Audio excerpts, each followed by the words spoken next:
മുൻ എ.ഡി.എം. നവീൻ ബാബുവിന്റെ ആത്മഹത്യാ കേസിൽ കളക്ടർക്കെതിരായ മൊഴിയിൽ ഉറച്ച കുടുംബം.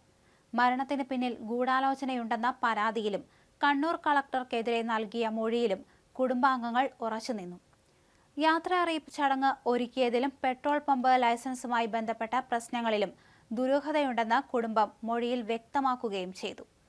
നവീൻ ബാബു മരിച്ച് 1 മാസം തികഞ്ഞ ദിവസമായ വ്യാഴാഴ്ചയാണ് പ്രത്യേക അന്വേഷണ സംഘം വീട്ടിലെത്തിയത്. നവീൻ ബാബുവിന്റെ ഭാര്യ കെ മഞ്ജുഷ, സഹോദരൻ അഡ്വക്കേറ്റ് പ്രവീൺ ബാബു, ബന്ധു ഹരീഷ് എന്നിവരുടെ മൊഴിയാണ് രേഖപ്പെടുത്തിയത്. സഹോദരൻ നൽകിയ പരാതിയുടെ അടിസ്ഥാനത്തിൽ കണ്ണൂർ ടൗൺ പോലീസ് നവീൻ ബാബുവിന്റെ സംസ്കാര ദിവസം വീട്ടിലെത്തി മൊഴി രേഖപ്പെടുത്തിയിരുന്നു. തനിക്ക് തെറ്റുപറ്റിയെന്ന് നവീൻ ഏറ്റുപറഞ്ഞുവെന്ന കണ്ണൂർ കളക്ടറുടെ വാദം കെട്ടിച്ചമച്ചതാണെന്ന് കുടുംബം മൊഴിയിൽ ആവർത്തിച്ചു എന്നാണ് സൂചന. അതേസമയം മരിച്ചതിനു മുമ്പുള്ള 2 ദിവസങ്ങളിൽ അദ്ദേഹത്തിന്റെ ഫോണിലേക്ക് വന്ന ഫോൺ കോളുകൾ തിരിച്ചറിയാനാകുമോ എന്ന് കുടുംബത്തോട് പോലീസ് ആരാഞ്ഞു. ആത്മഹത്യയിലേക്ക് നയിച്ച സംഭവങ്ങളിൽ ഈ ഫോൺ കോളുകൾക്ക് പങ്കുണ്ടെന്ന വിധത്തിലാണ് പോലീസ് നീങ്ങുന്നത്. കണ്ണൂരിൽ നിന്ന് നവീൻ ബാബുവിന്റെ മലയാളപ്പുഴയിലെ വീട്ടിലെത്തിയ പ്രത്യേക അന്വേഷണ സംഘമാണ് ഫോണിൽ വന്ന നമ്പറുകൾ തിരിച്ചറിയാനുള്ള ശ്രമം നടത്തിയത്. ഒക്ടോബർ 14 നടന്ന യാത്രയറിയിപ്പ് ദിവസം കുടുംബാംഗങ്ങളുമായി നവീൻ ഫോണിൽ സംസാരിച്ചിരുന്നോയെന്ന് അന്വേഷിച്ചു. നവീനെ വിളിച്ചവരിൽ അന്വേഷണ സംഘം ബന്ധപ്പെടാൻ ശ്രമിച്ചിട്ട് കിട്ടാതിരുന്ന നമ്പറുകൾ സംബന്ധിച്ചുള്ള വിവരങ്ങളാണ് കുടുംബത്തിൽ നിന്ന് പോലീസിന് അറിയേണ്ടിയിരുന്നത്. അറിയാവുന്ന നമ്പറുകളെക്കുറിച്ചുള്ള വിവരങ്ങൾ കുടുംബം പോലീസിന് നൽകി. കണ്ണൂർ ജില്ലാ പഞ്ചായത്ത് മുൻ president P Divya, petrol pump ലൈസൻസിന് അപേക്ഷ നൽകിയ ടി പ്രശാന്ത് എന്നിവർക്കെതിരെ സഹോദരൻ അഡ്വക്കേറ്റ് പ്രവീൺ ബാബു കണ്ണൂർ ടൗൺ പോലീസിൽ പരാതി നൽകിയതിനെ തുടർന്നാണ് കേസെടുത്തിട്ടുള്ളത്.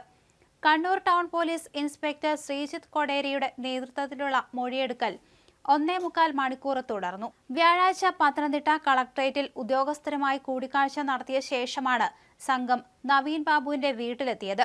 Senior civil police officer Shaiju, CPO Shiji എന്നിവരും ഉണ്ടായിരുന്നു. കേരള മനസാക്ഷിയെ പിടിച്ചുകുലുക്കിയ സംഭവമായിരുന്നു A.D.M. നവീൻ ബാബുവിന്റെ മരണം.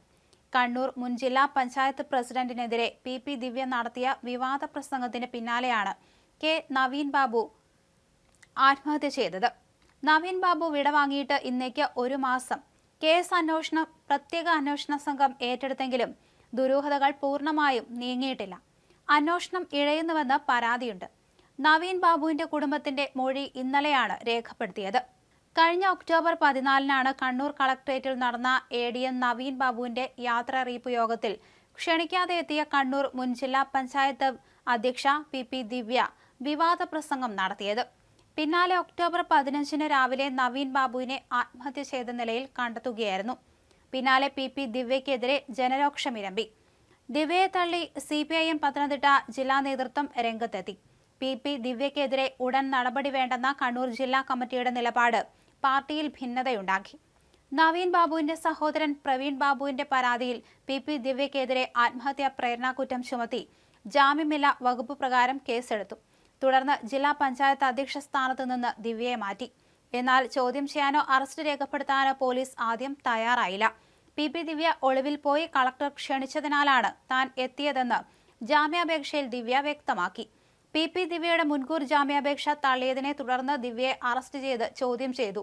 പോലീസ് നടത്തിയ അന്വേഷണത്തിൽ യാത്രാ അറിയിപ്പ് യോഗത്തിൽ പങ്കെടുക്കാൻ അവസരമൊരുക്കണമെന്ന് ദിവ്യ കളക്ടറോട് ആവശ്യപ്പെടുകയായിരുന്നുവെന്ന് വ്യക്തമായി. പാർട്ടിക്ക് നൽകിയ വിശദീകരണം പാർട്ടിയെ തെറ്റിദ്ധരിപ്പിക്കുന്നതാണെന്ന് ബോധ്യപ്പെട്ടതിനെ തുടർന്ന് ദിവ്യയെ ഇരിണാവ് ഡാം ബ്രാഞ്ചിലേക്ക് തരം താഴ്ത്താൻ CPIM ജില്ലാ സെക്രട്ടേറിയറ്റ് തീരുമാനിച്ചു. എന്തായാലും നവീൻ ബാബു വിടവാങ്ങിയിട്ട് 1 മാസം പിന്നിടുമ്പോൾ പി ദിവ്യ ജാമ്യത്തിലാണ്.